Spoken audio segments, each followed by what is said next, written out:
Hey Crosskart fans, after a long break I'm back at it, and a little bit of advice for you. If you spend a little time out not doing your project or something seems a little too big, and this isn't just a garage tip, this is a life tip, the hardest part is to start. So this morning I woke up and I was thinking about all the stuff I need to finish, and it just seemed overwhelming. So step one, put on some garage clothes. Step two, start sweeping up the garage. And once I just got started in my normal routine, gave me the confidence back to easily do the next step.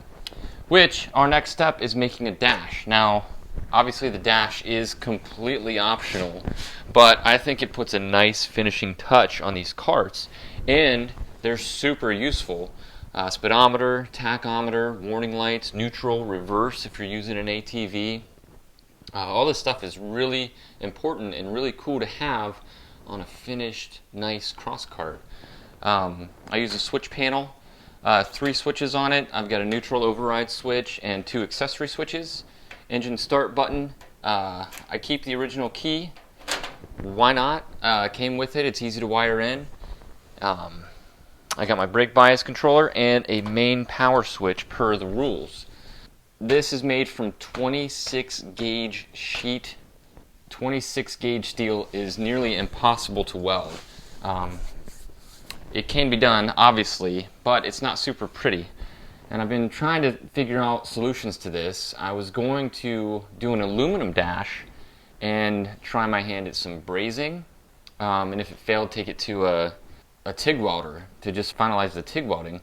But I think what I'm going to do is I'm going to bend this, because this is actually really easy to bend and it's easy to get straight line bends out of it. So I'm going to rivet it today, give it a little, I don't know, steampunk look, industrial look, and it'll be really solid. It won't get these waves and cracks and odd looking things in it after we're done. I do make bezels for these. I'll show you how to make those. The bezels make the dash stronger, and also you can put a wrap or paint or really customize your dash with those. I'm going to show you how to go from this, just cardboard and sheet metal, to this, which is a template of your dash, to this, the final product. So let's get to work. Alright, so here's the pieces we need. I got this whole panel on Amazon for like 40 bucks. It's got your main switch, momentary start switch, and 3 accessories. Now what I do is I just remove this, move it to the left side, and put the key in its place. Makes for a really nice, easy install for that panel. The next big thing is the Trail Tech gauge. Now I like the Vapor because it has everything I want and nothing really extra that I don't want. It's got the visual display for the tachometer. You've seen it in the other videos. And the light is an accessory kit. It's only 50 bucks, but it comes packed with what you need. It comes with incandescent lights and LED lights, so you can output on the same voltage as your stock bike. And it makes for a really, really slick looking setup. So yeah, there's your dash, and you can put whichever lights you want in. It's got its own proprietary wiring harness. It comes with all kinds of awesome gizmos. Uses a standalone inline temperature meter for your coolant temp. There's all kinds of accessories you can buy for these. You can buy oil temp, you can buy head temperature. They basically sell anything for any kind of bike out there. You do have to figure that stuff out, but if you're using an ATV, you just buy the one for the ATV that it matches. That easy. So, first thing we need to do is figure out how all this is going to get set up. Kind of organize it onto our dash panel. We'll start by removing this switch, because it's not going to stay on this panel. Alright, so that panel is going to be here. Our gauge is going to be above our steering wheel. And our main power switch is going to be over here, and the brake bias adjuster will go essentially there. So take a quick measurement with our handy dandy ruler, because as you saw, I like to kind of put angles on the dash. Gives you a good clear view, makes your dash look pretty, if you will. So, measure the height of this. It's about 3 inches. So, we'll start our top piece 3 inches in. Now we need to go to the buggy for some measurements. Now, I already have all of my measurements, and for those of you building a VF1, you'll have all your measurements too, but I'm going to show you the roundabout way to do this just in case you're watching this and applying it to your own creation. You're going to want to measure the bottom width that you have.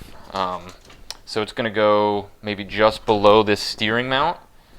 So we want the width available. And on mine, inside the bars is 23 inches. So we're going to take that in probably to 22, give an inch clearance on each side. And then you want to measure your front panel where the back side's going to mount. And it is 20 inches wide, or 20 1/4 if you want to fit it tightly. So I'll probably just go with 20.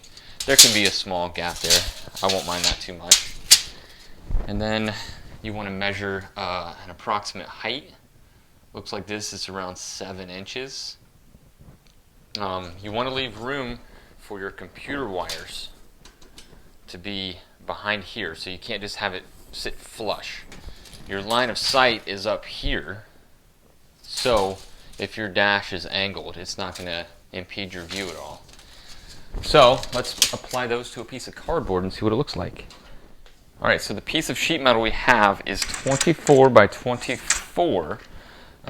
So first thing we're going to do is want to measure center point of this cardboard to have a reference. Looks like it's 24 to the outside of the bends on these little wings here. Okay, so the sides we said we were going to come up 3 inches, but we got the straight side. There we go.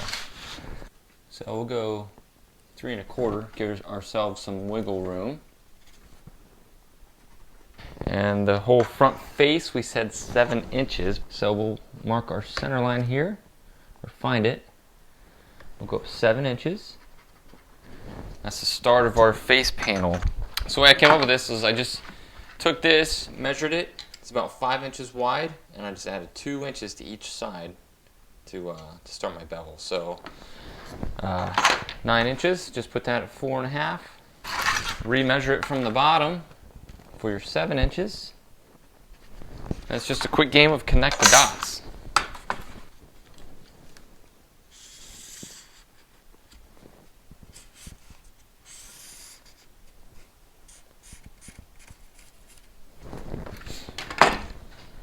There you have it.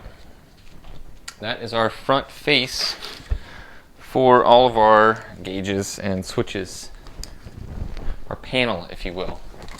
So now you can double check it. You can just put your stuff in here, see if it's going to interfere with each other. If it looks good, and it sure does. Steering wheel's going to go right here. There's plenty of room above the panel. And this is just the cardboard cutout, so obviously we can make changes anywhere we want as we go. Alright, so we need to figure out how we're going to mount it to the dash support. Now, I came up with this because it's a great way to adjust the height of a dash and a great way to attach it. I'm just going to take some 1-inch flat bar. Now, we don't want this flat because we don't want that metal sitting flush against any metal because it'll just rattle around and make noise. So what I'm going to do is I'm going to put a couple Z-bends in it, if you will, and that way we have a way to mount our dash panel. Alright, so now you got to figure out where those points are going to land and not interfere with any of your gauges. I'm going to measure this for 8 inches because you can always trim the ends. You can take away material, but you can't add it. So I'll measure it for 8 inches. We know our holes are going to be at 6.5 inches wide, so minus 1.5 inches off the other side, that's 3/4 in. Alright, so now we're going to figure out where we're going to put our bends. We know our bolts are going to be 6.5 inches apart, so we'll just bring them 1.5 inches in from either end, and that'll represent our flat part. Okay, now that's going back out level, so we need to put another bend in there, and it can't be narrower than the blade or teeth of our vise, because that's how I bend things. So we'll put it 1 inch, see how that works. Then we'll get a hammer and a vise, and we'll get this bent up.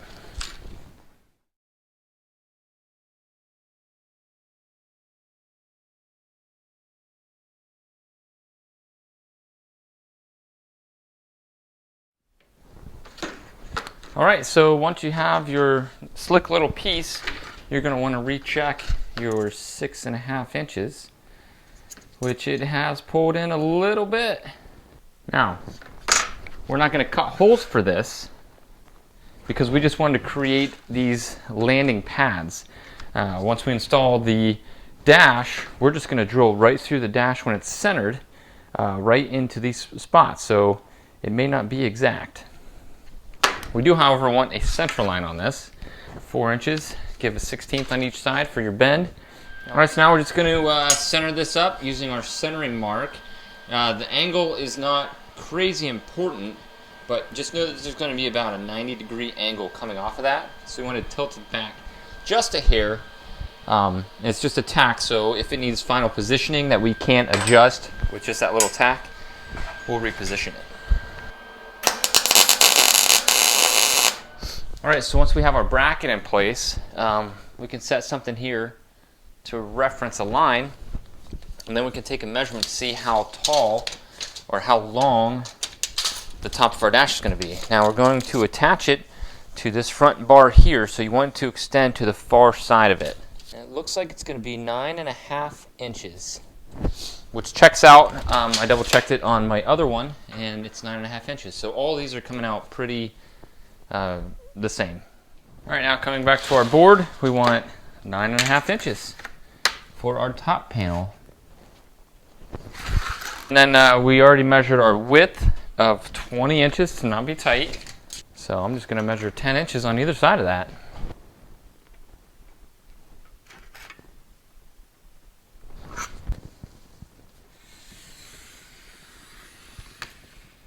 And there you have your face distance, top of your dash distance, and these are where our angled lines are going to go, and these are going to be bends.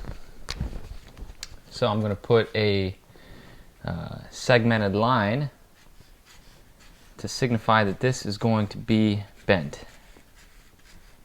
Okay, so the next thing we need to do is figure out our wings. This is going to come to a 90-degree angle, so we need to figure out the points where this is going to line up if it's folded right here, and that measurement for that third point. But I'm going to use math. I'll just tell you I'll do all the math and I'll just tell you what it is. How about that? Instead of walking you through trigonometry, I will just tell you what the measurement is. All right, and that distance is 10 inches. So what we have to do is draw a line from here. Make it a light one because we're not going to use it. Okay. Now we're just going to measure 10 inches from this corner. There you go. That's 10. So that's saying that if we cut it off here, when this is bent to 90 degrees, this will now line up with this corner. So this is 8.25 inches. So we need this to come out 8.25. So we just come over from here. We intersect this line and go to 8.25. These lines are inaccurate.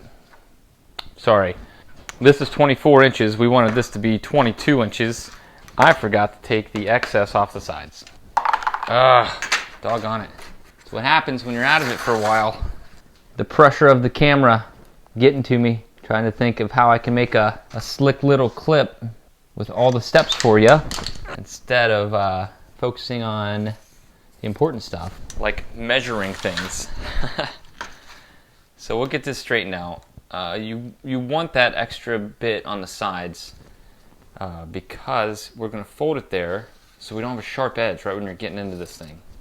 So it's really important to have this 1 inch on either side so that we can fold it here and have a folded edge rather than a cut edge. Alright, there we go. Now I gotta rework some math. Hang on. Okay, so this is still going to be 10 inches. It wasn't long enough of a change to change that point since this is the hypotenuse. So we will remeasure this, and this is 7.25 inches. And we draw a new line, and this is going to be our actual cut line. So there we go. When we fold this, this corner will fit here. This is actually going to be a fold line as well. And then we'll have this excess material to fold over there and to get some rivets in and have smooth edges, smooth corners. I'll do the rest on the other side, then we'll cut out the cardboard and fit it up, make sure everything's going to work out right. All right, so now it's just cut your cut lines and bend your bend lines. I've cut a lot of drywall in my life, so I can just freehand this. Feel free to use scissors. I'm using super thick cardboard, so that's not really an option for me. All right, one last thing we're going to have to do for fit up is cut the hole for the steering wheel. The dash is going to ride on either side of the steering wheel like it should instead of all above it. I'm just going to start with 3 inches. Because since this is the cardboard, we can not cut the metal the same as the cardboard. So I'm just going to leave, it's a 3/4 shaft, so I make it an 1-inch wide opening. And we'll just cut that out, so when we do our fit up, it's not in the way, and we can measure the height that we want using that. All right, I've got my frog tape ready. If I could be sponsored by anybody, it would be frog tape. I love this stuff. I taped together a whole chassis with it, not just for painting, right? All right, so I've got all the dotted lines scored. I just set my blade and cut halfway through it, and all the solid lines cut, obviously. So let's see how this is going to look.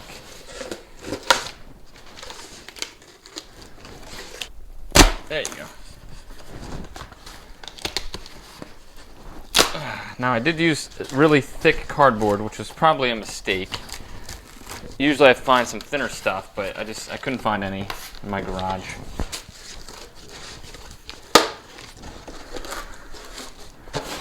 All right, so there you go.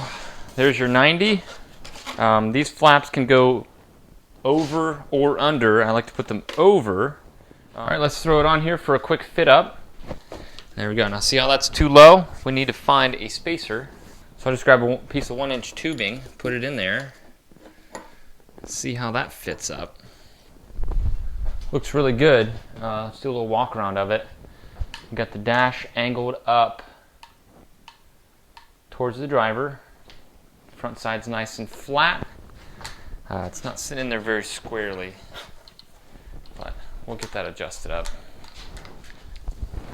All right, so you just grab your computer, slide it in, and make sure that it's going to rest below your top dash and above your mounting bar. Now, obviously, it's going to sit on the front side, but you don't want any of the mounting points interfering with this bar. So you can see our wires have plenty of clearance here. I'll probably bring this up another 1/8 of an inch or so and call it good, and we'll start making the sheet metal. All right, so now that we have our template and everything checks out, you can either unfold this and trace it to your sheet metal, or you can just use the same numbers that you used to create this one and transpose them onto the sheet metal.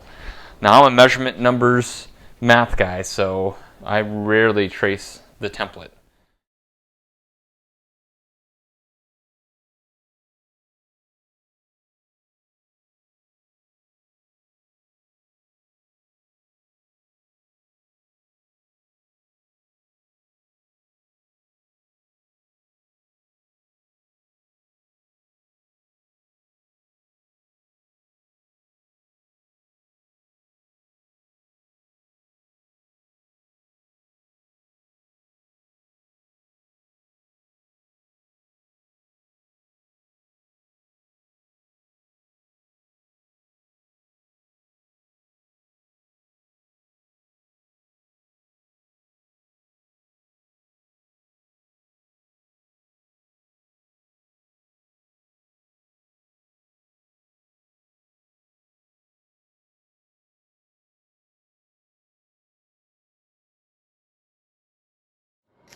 All right, sorry about the glare on the metal, it's shiny.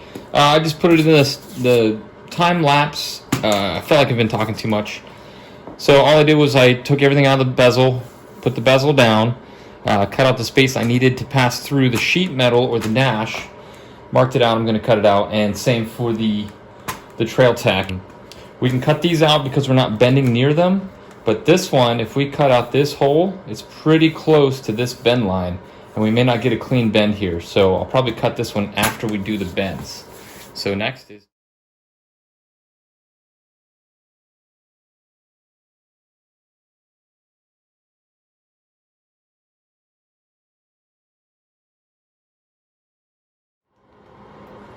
Alright, so the template for my cut through is on this side. So if I score all my dotted lines and bend them, all this is going to be on the inside. It's not going to do us any good. So it's actually pretty easy to follow the lines. What we really need to do is mark these points on the other side, and then we will have all the points we need to make new segmented lines, and they'll line up with our cuts. So even if they are just a hair off, they will be aligned with the cuts.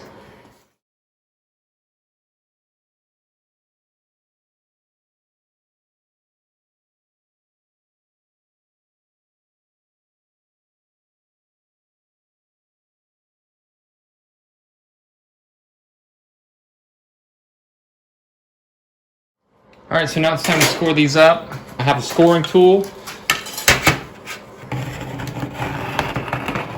It's actually working.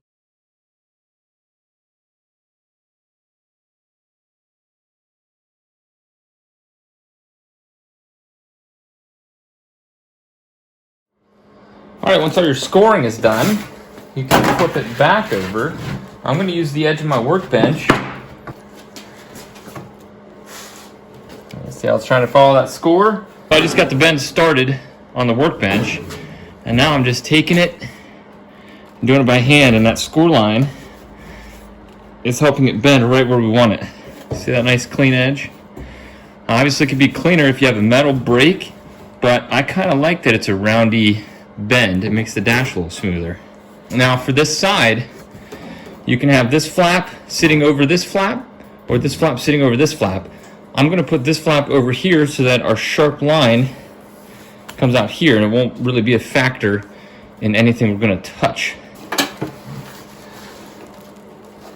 It's going to give us some problems, and you can use aids to help you. Get you a block, clamp it in. You just got to think about how to isolate pressure to that score mark, at least until you get the bend started. Once it starts, it's going to naturally follow that. So you can just start to manhandle it and use the material itself to get leverage. This is 22 gauge. It's about the thickest you can bend by hand like this. The one I showed in the beginning is 26 gauge. So this is a little bit more weldable than 26 gauge. All right, here we go. Here's the final product. We can get this tight when we rivet it. It's going to pull it together. Now I did use a block of wood, and I put it under this, kind of like a die, and hammered this corner just to get it nice and square. Now the rest of this, I'm just going to bend up with a set of pliers. To do that, you just put the pliers at your line, and bend it on over. So the more curved edges you have, the less sharp edges you have. So this...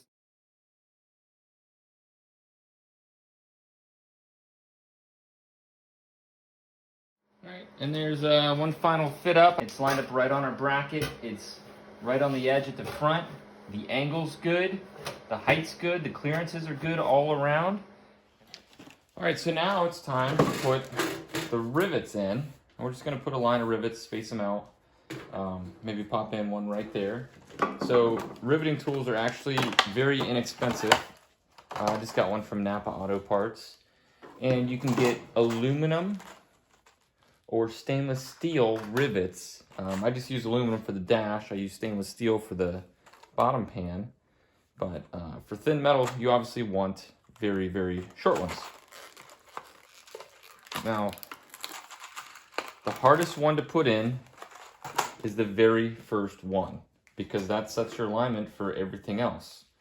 So, since I'm not going to weld this one, I probably could. This is 22 gauge steel, which is weldable, but when you start welding and getting it hot, it tends to warp it, and I want to try to get one that's just completely clean and nice. But what I will do is inside here we've got an overlap. We've got plenty of metal. I'll probably just put a couple tack welds to hold this exactly where I want it.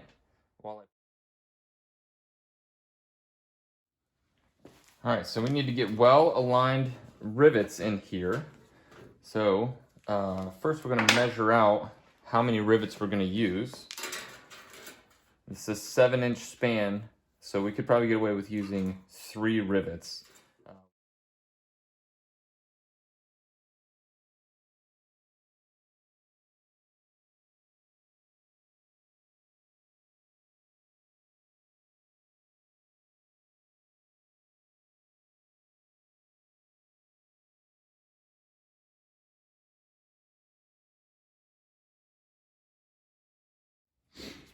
All right, there we go. We've got 3 rivets. We've got a tight joint here.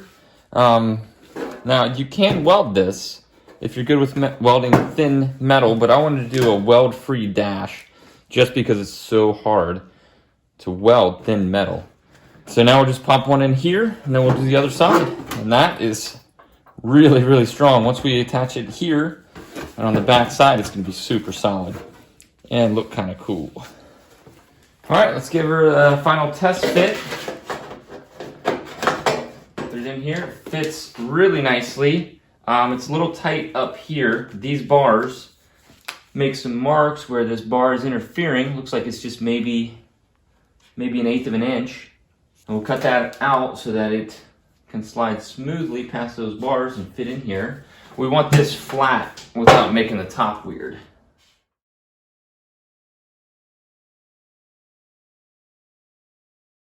All right, here's our second and hopefully final fit up. Looks like our grooves worked out really well. It just slides right in. If we press this down against here, the top of the dash doesn't warp. So now the next step is to actually mount it. So we know our landing points here is 6.5 inches center to center.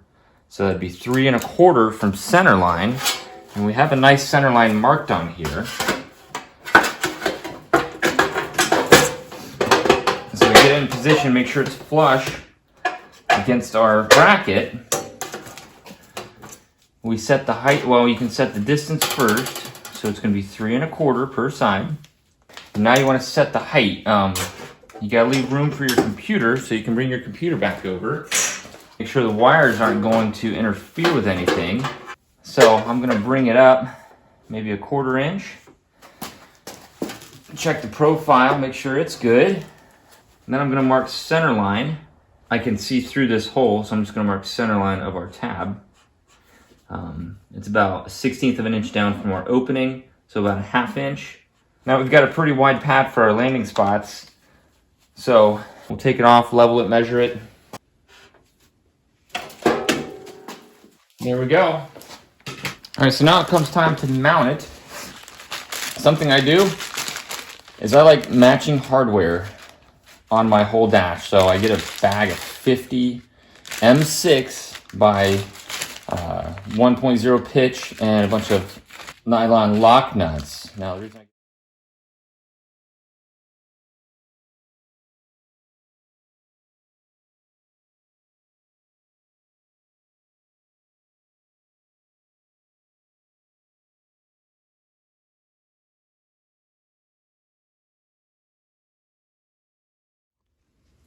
all right, so slide it in there, line up your holes, put a bolt in there, and there you have it. Now I'm going to mount the front after it's painted. I'm going to use just self-tapping screws. It looks really good. So now it's time to make bezels. All right, so we're back to the workbench. And we're going to make bezels. Now this already has a bezel. I got to finish cutting it out. But for the other bezels, I use 2mm aluminum for my bottom pans and skid plates. According to the rules, you can use 2mm aluminum or 1mm steel. Now this is the SAE equivalent to 2mm, so it's probably a little thicker. But it's plenty thick enough to make some cool bezels. So, we get our computer or the dash gauge if you're using the motorcycle instruments. Set that on there. Take a few simple measurements. Ideally, you want a bezel to stick out maybe 1/8 to 1/4 inch out on all sides. So for this Trail Tech with dashboard, it's going to be 6.5, 3 inches. Let's check that on here. 3 inches from the top.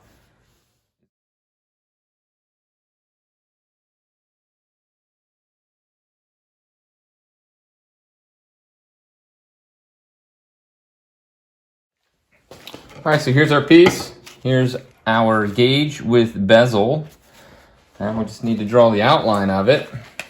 Now we want pass-throughs on our bezel for the indicator lights. So we'll put those first. Then we'll just take the general outline. And we know that our wires come out about right there. So we'll drill the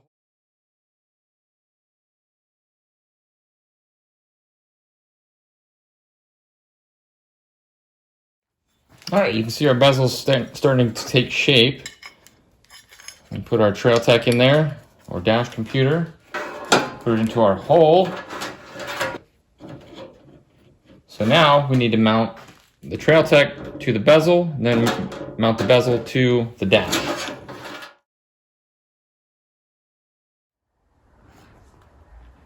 All right, we got our holes drilled, we got it mounted.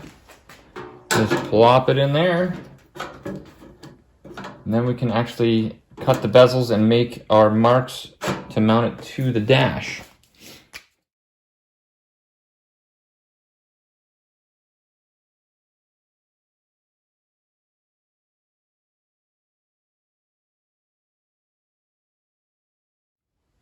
All right, so there it is, all mounted up.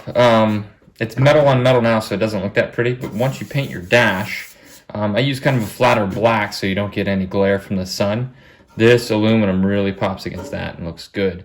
All right, let's do the final test fit. Make sure our pass-through on the bezel and on the dash is working out and we're not getting any interference from anything. And there it is. Let's take a look at the back of it. There you go. There's your pass-through. Plenty of room. You're going to tuck all of your wires behind here, preferably up here instead of under here, so you have all this space to make a nice tidy wiring harness. All right, we're getting close. I just did a hole saw cut for this for the back side of the starter. Instead of cut out the square, it was a lot easier. So then we just put this in. Now I haven't cut the hole for my key because my complete engine with wiring harness was missing the key. So I had to order a different one. So I'm just going to wait till I have that so I can have a good pass-through for it. Now you can hog out these holes for 6 millimeters so everything matches, or you can use the ones that came with it. All right, so I won't film the next one. This one is going here. You're going to make a bezel that looks like this. You can make the sides pretty, but essentially it's just going to go in there. I'm going to cut the pass-through now. Make sure it's not bigger than your bezel. I have a feeling this video is going to be long, so I don't want to show you every single bezel when it's essentially all the same for everything.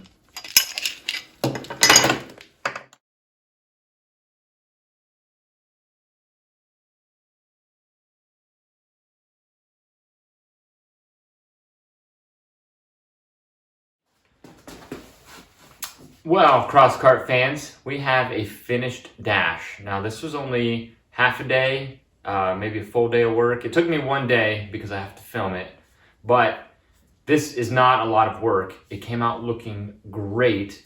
We have an instrument cluster, we've got accessory switches, a place for the key, and the main cutoff switch. This sheet of metal was about 11 bucks. So it's a great way to cut your teeth on sheet metal and not have to spend a lot of money. If you mess this up, go get another sheet for 11 bucks.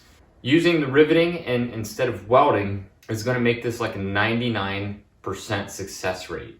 You can weld it 22 gauge actually isn't that hard to weld, but I wanted to do something that was super simple for all the builders out there. This whole series is centered around people building these, not just me. So I went with the rivets, and I'm actually really happy about how it came out. This may be the new standard. Now, since we did rivet it, I'm planning to put some vertical bars here and put a piece of sheet metal here to mount my mirrors in this triangle. But since we riveted it, you can take your excess metal from this sheet and run some side panels to enclose this if you want. The options are yours to do. I'm just giving you the bare layout and all the things I'm doing to make this. Feel free to customize this. Now, this kind of attention to detail and this kind of extra half day or a day of work is what sets your buggy or this buggy apart from, well, the other guys. So put in the time. The fabrication gods are going to get theirs, whether it's through money or work. I just choose to do mine through work. So I hope you enjoyed this. Let me know what you think. There are a lot better fabricators than me out there. I love all the comments coming. Thank you guys for joining the build group on Facebook and buying the plans. This is an awesome ride. And I can't wait for this summer to where we get these ripping around and get some good videos. And I love seeing your pictures of you guys building these. This is awesome. So thanks again. I'll see you next time.